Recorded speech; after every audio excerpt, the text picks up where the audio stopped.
आपण टाळ्यांच्या गजरात स्वागत करूया आणि त्यांचं अभिनंदन करूया. अतिशय सुंदर असं हे स्वागत गीत आणि विश्वबंधुत्वाचा संदेश देणारं असं हे गीत त्यांनी आपल्यापुढे सादर केलं. या ॲग्रोव्हिजनविषयी आपल्याला थोडक्यात सांगायचं म्हणजे हे केवळ विदर्भापुरतं न राहता मध्य भारतातलं आता सगळ्यात मोठं कृषी प्रदर्शन झालेलं आहे. शेजारच्या राज्यांसह देशातील सुमारे 20 राज्य आपली उत्पादन सेवा आणि योजना शेतकऱ्यांपर्यंत या माध्यमातून पोचवत असतात. गेल्या 10 वर्षात 350 कार्यशाळा या ठिकाणी घेण्यात आल्या. 3 लाखांपेक्षा जास्त शेतकऱ्यांनी या कार्यशाळांचा लाभ घेतला आणि 600पेक्षा जास्त तज्ज्ञ या कार्यशाळांमध्ये मार्गदर्शन करण्यासाठी आले होते. कृषी प्रदर्शनाबरोबरच कार्यशाळा आणि परिषदा आयोजित करणारं ॲग्रोव्हिजन हे पहिलंच कृषीविषयक असं प्रदर्शन आहे. 14 परिषदांमधून 7,000पेक्षा जास्त शेतकरी आणि उद्योजक आणि विद्यार्थ्यांचा विशेष सहभाग इथे लाभलेला आहे. ॲग्रोव्हिजनला या 10 वर्षात जवळपास 30 लाखांहून अधिक शेतकऱ्यांनी भेट दिली आहे आणि या भव्य अशा ॲग्रोव्हिजनचे मुख्य प्रवर्तक माननीय नामदार श्री नितीनजी गडकरी यांचं जोरदार टाळ्यांच्या गजरात आपण स्वागत करूया. त्यांना सन्मानपूर्वक आम्ही मंचावर आमंत्रित करतोय. त्यांच्यासह माननीय श्री चंद्रशेखरजी बावनकुळे यांचंही आम्ही हार्दिक स्वागत करतो. मान्यवरांना विनंती आहे त्यांनी मंचावर यावं आणि ज्यांच्या संकल्पनेतनं ॲग्रोव्हिजनची इथे सुरुवात झाली ते आपल्या सगळ्यांचे लाडके नेते आदरणीय श्री नितीनजी गडकरी, आपले श्री चंद्रशेखरजी बावनकुळे माजी पालकमंत्री आणि ऊर्जा मंत्री, श्री डॉक्टर अनिलजी बोंडे माजी कृषी मंत्री, मंचावर उपस्थित सर्व आमदार खासदार आणि आज आपल्या इथे विशेषत्वाने मुंबईहून आलेले श्री रज्जूभाई श्रॉफ जे क्रॉप केअर फेडरेशन ऑफ इंडियाचे अध्यक्ष आहेत, तसंच डॉक्टर रामास्वामी जे सीड फेडरेशन ऑफ इंडियाचे अध्यक्ष आहेत. या ॲग्रोव्हिजनच्या पूर्ण एकंदर आयोजनामध्ये ज्यांचं सहकार्य लाभतं ते आपले संयोजक डॉक्टर गिरीशजी गांधी, आपल्या राष्ट्रीय सल्लागार समितीचे अध्यक्ष डॉक्टर CD माई, माझे सहकारी रमेश मानकर आणि वेदचे अध्यक्ष श्री शिवकुमार, मंचावर आणि मंचासमोर उपस्थित सर्व मान्यवर आणि ज्या सगळ्यांकरता आपण हा सोहळा करतो ते सर्व शेतकरी बंधू आणि शेतीविषयक उद्योगांशी जुळलेले इथं आलेले सर्व उद्योजक आणि प्रेस आणि मीडियाचे सर्व रिप्रेझेंटेटिव्ह, आपणा सर्वांचं आज या 11व्या ॲग्रोव्हिजनमध्ये स्वागत करताना मला अतिशय आनंद होतो आहे. खरं तर एक दशकपूर्ती जर का बघितली ॲग्रोव्हिजनची, त्या दशकपूर्तीमध्ये ज्या संकल्पनेतनं नितीनजींनी याची सुरुवात केली ती म्हणजे इथील शेतकऱ्यांमध्ये जे काही नैराश्य होतं तर त्यांना इथं काहीतरी पॉझिटिव्हिटी मिळावी किंवा आपण जे नवीन तंत्रज्ञान भारतात किंवा जगात इतरत्र आहे ते त्यांना बघता यावं, नवीन उत्पादनांशी त्यांची ओळख व्हावी, या उद्देशाने आपण ॲग्रोव्हिजनची सुरुवात केली. आणि मला सांगायला अतिशय आनंद आहे की आपल्याकडे जे एक चांगलं मार्गदर्शक मंडळ आहे, आपण ज्याला ॲग्रोव्हिजन सल्लागार समिती म्हणतो, इथं मंचावर उपस्थित जसे डॉक्टर भाले असतील PDKVचे व्हाईस चान्सलर आहेत, किंवा मापसूचे डॉक्टर पातुरकर असतील आणि इतर सर्व सदस्य आपल्या यांचे, या सगळ्यांच्या मार्गदर्शनाने गेल्या 10 वर्षामध्ये आपण सुमारे 350 कार्यशाळा केला. आणि या कार्यशाळा ज्या होत्या त्या शेतकऱ्यांना त्यांचं उत्पादन कसं वाढवायचं, त्याची गुणवत्ता कशी वाढवायची, किंवा त्यांना ऑल्टरनेट जर आपण पर्यायी पीक कुठलं घ्यावं त्यांनी, या विषयांवर ते मार्गदर्शन करणाऱ्या होत्याच. पण त्यांचं एक सस्टेनेबल लाईव्हलीहूड करण्यासाठी त्यांचं राहणीमान हे उंचावण्याकरता शेतीसोबत त्यांनी कुठले पूरक उद्योग करावे, उदाहरणार्थ मग जसं ते दुग्धोत्पादन असेल, मत्स्योत्पादन असेल, किंवा मग अगदी रेशीम शेती असेल, किंवा मग मधसंकलन ज्याला आपण बी कीपिंग म्हणतो ते असेल, मेंढीशेळी पालन असेल, कुक्कुटपालन असेल, या सगळ्यांबद्दल आपण इथं सखोल त्यांना मार्गदर्शन केलं. आणि या 10 वर्षामध्ये साधारणतः 3 लाखापेक्षा जास्त शेतकऱ्यांनी या कार्यशाळेला उपस्थिती लावली आहे आणि जवळपास 30 लाख शेतकऱ्यांनी या इथे प्रदर्शनाला भेट दिलेली आहे. तर मला वाटतं की पहिला हे जे आपण पहिले विदर्भातल्या शेतकऱ्यांकरता म्हणून सुरुवात केली होती याची, या प्रदर्शनाची व्याप्ती वाढत वाढत हळूहळू इतर राज्यांमध्ये गेली. म्हणजे आपल्या शेजारच्या राज्यांचे शेतकरी तर इथे येतातच, पण मला सांगायला आनंद आहे की आपल्या इथे प्रदर्शनामध्ये जवळपास म्हणजे अगदी पंजाब, हरियाणा, उत्तर प्रदेश या राज्यांचा देखील सहभाग असतो. इथले शेतकरी देखील इथे येतात. खास करून आपल्या ज्या कार्यशाळा होतात त्याच्यामध्ये जी ऊसाची कार्यशाळा होते, ऊसामध्ये नितीनजींच्या मार्गदर्शनामध्ये आपल्या एरियामध्ये आपण जी प्रगती केलेली आहे ती बघण्याकरता, त्या कार्यशाळांना उपस्थित राहण्याकरता इतर राज्यातली बरीच शेतकरी आपल्याकडे येतात. नंतर नितीनजींनी इथे बांबूवरती देखील आपण गेले काही वर्ष झाले, दुग्ध विकासावरती काही वर्षापासून आपण विशेष भर देतो आहे. या दोन्ही कार्यशाळांकरता मोठ्या प्रमाणात शेतकरी विदर्भातनं किंवा महाराष्ट्रातनं आणि इतर राज्यातनं इथे येतात. तर मला असं वाटतं की पहिल्या दशकामध्ये आपण हे जे एक प्रकारे पूर्ण जे असं आयोजन केलेलं आहे इथे, की जिथे एक मोठं प्रदर्शन राहील, कार्यशाळा राहतील किंवा मग बाकी लोकांना सोबत आणण्याकरता आपण एक दिवसीय परिषदा करतो. तर आपण आतापर्यंत 20 विषयांवरती अशी एक दिवस परिषद तिथे केलेली आहे. आपण गेले काही वर्ष झालं डेअरीवरती NDDBच्या सहकार्याने दुग्ध विकास आणि दुग्ध प्रक्रिया यावरती देखील कार्यशाळा करतो आहोत. यावर्षी देखील आपली ती कार्यशाळा 23 तारखेला म्हणजे उद्याच होणार आहे आणि माननीय गिरिराज सिंगजी त्याला येऊन त्याचं उद्घाटन करणार आहेत. तर याचा देखील आपला परिणाम इथे खूप चांगला दिसून येतो आहे. त्यासोबत आपण आता जे उद्योजक आहेत, ज्यांना जे छोटे उद्योजक आहेत, लघु उद्योजक असतील, त्यांना शेतीविषयक किंवा अन्न प्रक्रियाविषयक काही उद्योग इथं लावायचे असतील तर MSMEच्या सहकार्याने आपण एक दिवसीय परिषद 24 तारखेला इथं आयोजित करतो आहोत. तर त्याचं देखील मला असं वाटतं की जास्तीत जास्त संख्येने इथले जे नवीन उद्यमी आहेत किंवा नवीन प्रोग्रेसिव्ह शेतकरी किंवा नवीन जे उद्योजक होऊ इच्छितात त्यांच्याकरता देखील एक चांगलं असं मार्गदर्शन यातनं होणार आहे. तर मला वाटतं पुढल्या दशकामध्ये जसं आपण पहिल्यांदा की शेतकऱ्यांना उत्पादन कसं वाढवायचं, कुठलं पर्यायी पीक घ्यायचं असं केलं, तर आता याच्यानंतर शेतीमालावरती प्रक्रिया करून बाकीचे जे म्हणजे शेतीमालाला भाव मिळेल अशा प्रकारचं वातावरण कसं तयार करायचं, सप्लाय चेन मॅनेजमेंट कशी अजून जास्त दृढ करायची या दृष्टीने आपण प्रयत्न करणार आहोत. आणि याच्यामध्ये इथल्या शेतकऱ्यांनी जो सहभाग दिला, जो याच्यामध्ये त्यांचा जो सहभाग राहिला तो असा पुढे देखील सुरू राहील. आणि त्याकरता जे जे आवश्यक आहे, त्यांचा सहभाग चांगला होण्याकरता जे जे आवश्यक आहे ते देखील आम्ही आमच्याकडनं प्रयत्न करत राहू. जसं दरवर्षी आपण शेतकऱ्यांकडनं एक फीडबॅक घेतो की त्यांना कुठल्या विषयांवरती कार्यशाळा पाहिजे आणि पुढल्या वर्षी ते करण्याचा आपण प्रयत्न करतो. मध्ये काही वर्ष आपल्याला असा फीडबॅक आला होता की फक्त वर्षात एकदा याचं आयोजन होण्याच्या ऐवजी जर का त्यांना जेव्हा जी माहिती पाहिजे वर्षभर ती मिळत राहिली तर त्याचा चांगला परिणाम होईल. म्हणून नितीनजींच्या सांगण्याखातर आपण ॲग्रोविजन फाउंडेशनची स्थापना केली आणि गेली 3 वर्ष झाली आपण आता दरवर्षी जवळपास दर महिन्याला एक याप्रमाणे एक प्रदीर्घ असा प्रशिक्षण आपण घेतो. याच्यामध्ये साधारणतः आपण 3 वर्षामध्ये जवळपास 28 विषयांवरती या दीर्घ कार्यशाळा या 3 वर्षात घेतलेल्या आहेत आणि त्यात देखील बऱ्याच शेतकऱ्यांचा सहभाग झालेला आहे आणि त्यांना त्याची कंटिन्युटी आहे. तर यापुढे हे जास्त चांगल्या पद्धतीने करता यावं म्हणून आपण एक इथं ॲग्रोविजनचं शेतकरी प्रशिक्षण केंद्र हे उभारण्याचा प्रयत्न करतो आहे की ज्यामध्ये शेतकऱ्यांना वर्षभर त्यांना हव्या त्या विषयावरती माहितीही आपल्याकडनं उपलब्ध राहील. आपल्याकडे चांगली एक डेटा बँक राहील. त्यांना जो काही सपोर्ट लागेल, जो काही त्यांना एक्सपर्ट गायडन्स लागेल तो आपण योग्य त्या एक्सपर्टकडनं त्यांच्याशी आपण त्यांचं म्हणजे टायअप करून देऊ शकू आणि ती माहिती आपण त्यांना देऊ शकू. आणि आपल्याकडे एक छान लॅब पण राहील आणि या सगळ्या गोष्टी ज्या त्यांना लागतात त्या वर्षभर आपण निरंतर त्यांना देऊ शकू. असा आपला प्रयत्न या पुढल्या काही वर्षामध्ये हे ॲग्रोविजनचं सेंटर तयार करण्याकडे राहणार आहे. मला असं वाटतं मी तुम्हाला थोडक्यामध्ये ॲग्रोविजनची पार्श्वभूमी सांगितली आहे आणि आपण पुढे काय करणार त्याच्याबद्दलची माहिती दिली आहे आणि याच्याबद्दल जास्त आपण आता नितीनजीकडनंच ऐकणार आहोत. त्यामुळे जास्त वेळ न घेता इथं आलेल्या ॲग्रोविजन प्रदेशामध्ये सहभागी झालेल्या प्रत्येक संस्थेचा, त्यांच्या प्रतिनिधींचा, इथं उपस्थित प्रत्येक मान्यवरांचा, शेतकरी बंधू भगिनींचा मी पुन्हा एकदा स्वागत करतो आणि माझं प्रास्ताविक संपवतो. धन्यवाद.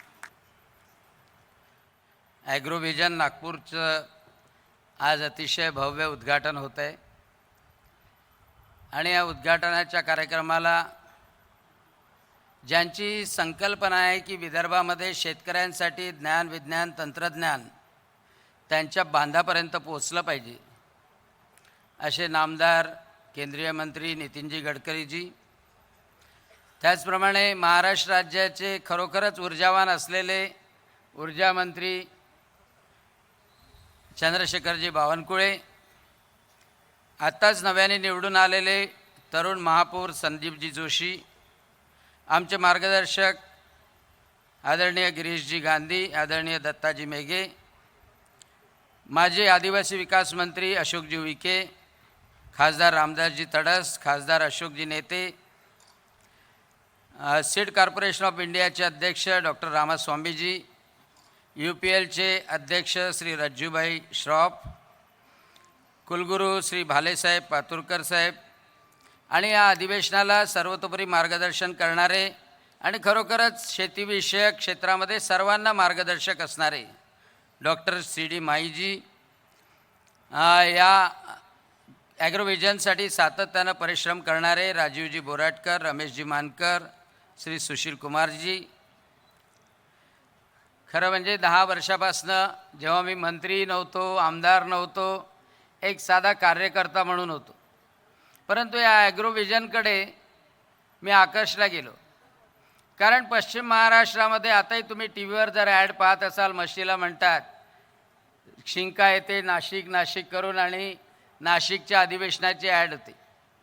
परंतु शेतीविषयक एवढ्या मोठ्या प्रमाणात संमेलन व्हावं, त्यामध्ये शेतकऱ्यांना बोलवावं आणि शेतीच्याबद्दल अनेक त्याच्या अंगाबद्दल मार्गदर्शन करावं आणि त्या माध्यमातून तरुण शेतकऱ्याचं आयुष्य बदलावं, एवढी मोठी संकल्पना ॲग्रोव्हिजनच्या माध्यमातून आहे.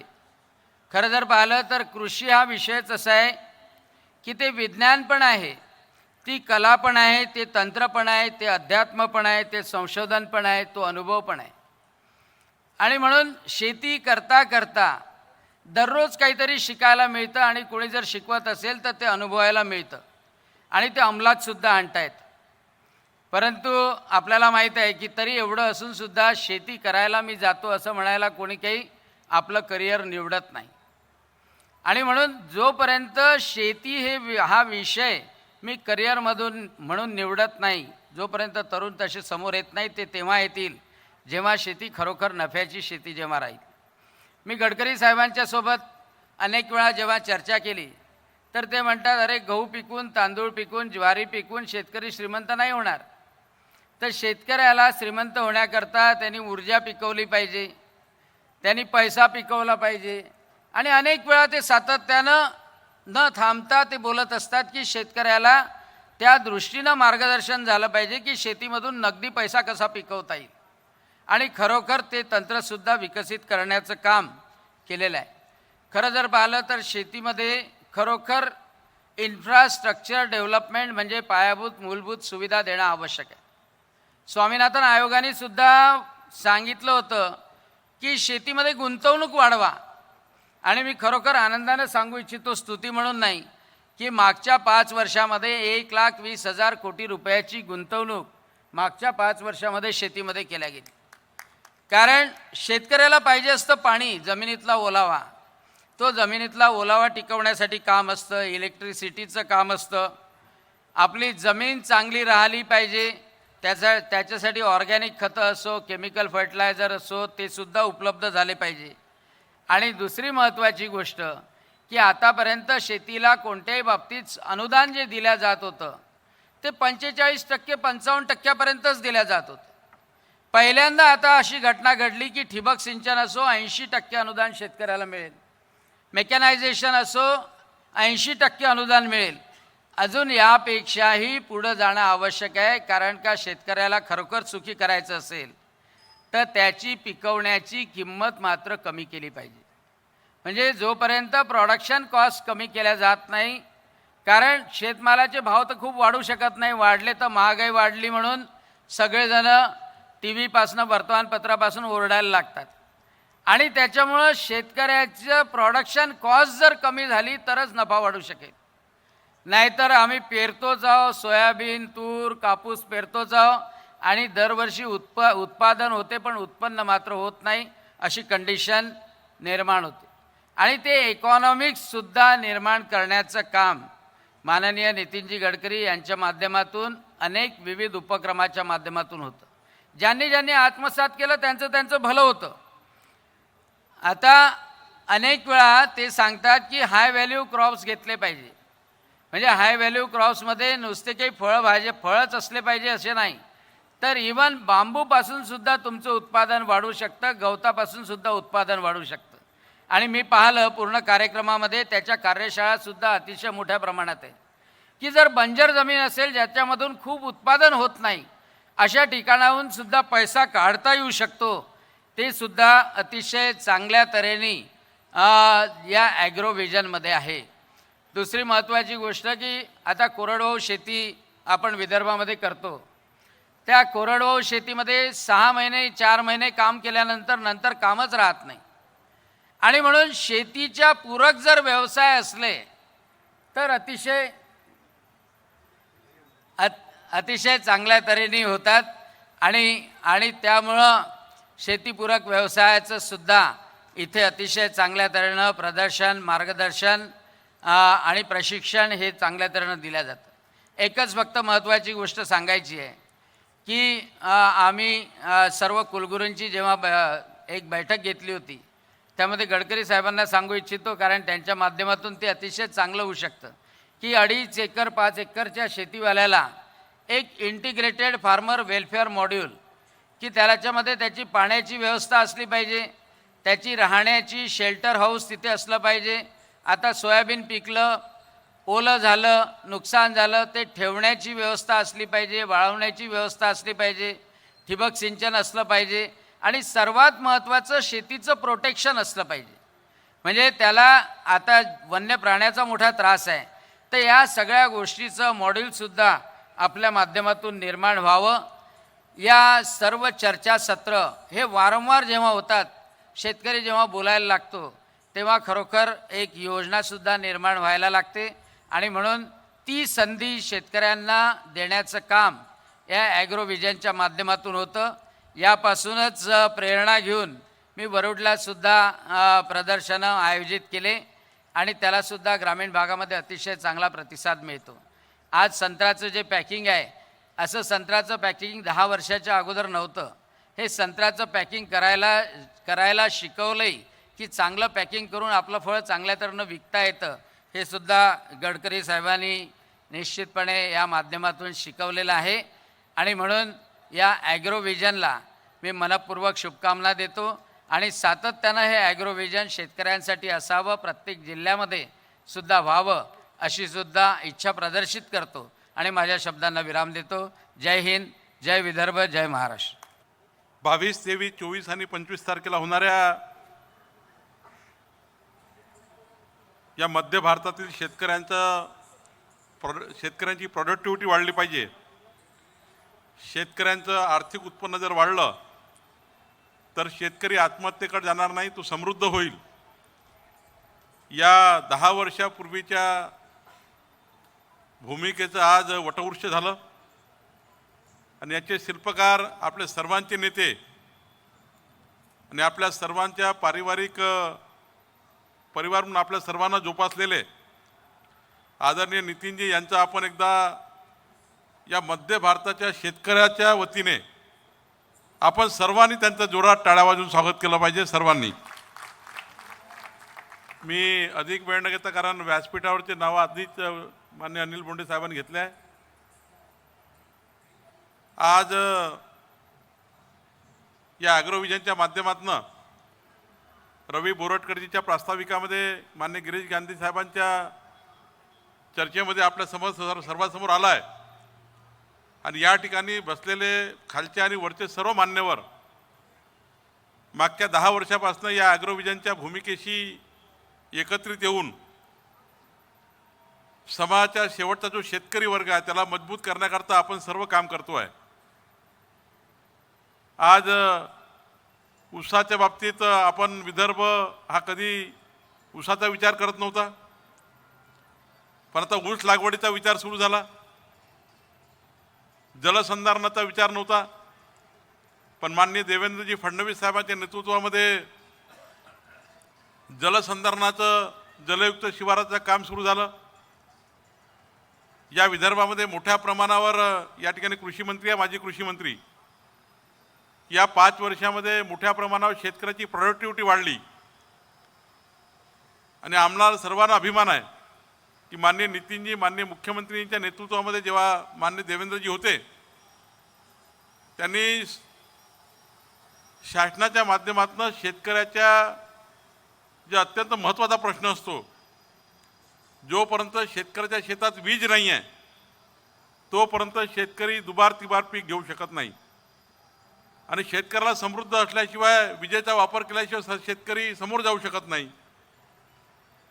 पण महाराष्ट्र शासनाच्या माध्यमातून 7.5 लाख वीज शेतकऱ्यांना, म्हणजे 7.5 लक्ष शेतकरी विजेशिवाय नव्हते, विजेशिवाय होते, त्याला वीज नव्हती, त्यांनी कधी पैसे भरून ठेवले पण वीज मिळत नव्हती.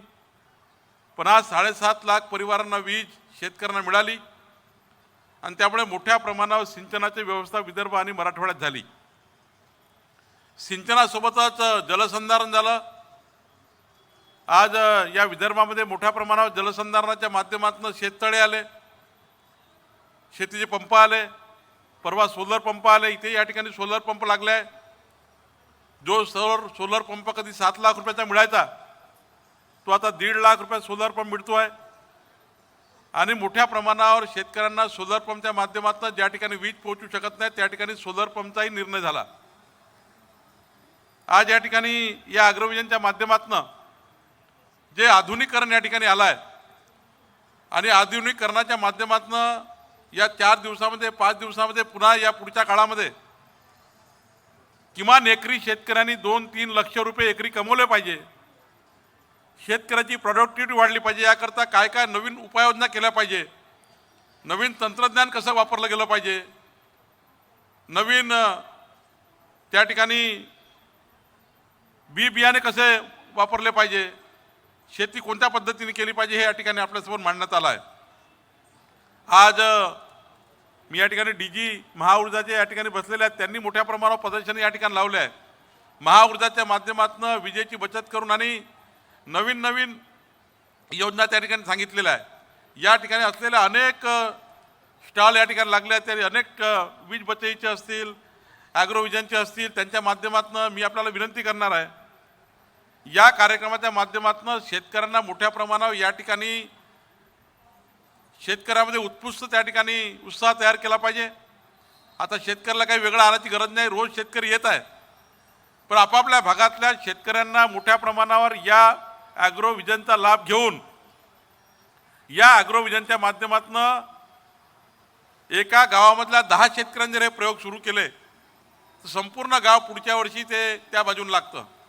आज आपल्याकडे सोयाबीन तर सोयाबीन, कापूस तर कापूसच, धान तर धानच, या पद्धतीने शेतीच्या त्या ठिकाणी मोठ्या प्रमाणावर प्रवाह आहे. पण एकदा माणूस बदलत गेला तर ते बाकीच्या गावाच्या गावा बदलत राहतात. आज त्या ठिकाणी मोठ्या प्रमाणावर धानाला पाणी कमी पडणार आहे, तोटलाडो यावर्षी भरलेला आहे, पण पुढच्या काळामध्ये कमी पाण्यामध्ये जास्त पीक घेणारे पिकं पुढच्या काळामध्ये आपल्याला देण्याकरता ॲग्रोविजनची मदत होणार आहे.